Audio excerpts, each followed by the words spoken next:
a song of sixpence, a pocket full of rye, 4 and 20 blackbirds baked in a pie.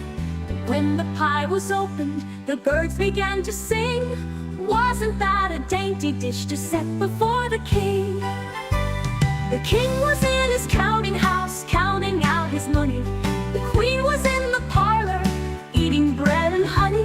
The maid was in the garden, hanging out the clothes. Along came a blackbird and snipped off her nose. The king was in his counting house, counting out his money.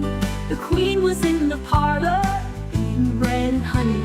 The maid was in the garden, hanging out the clothes. Along came a blackbird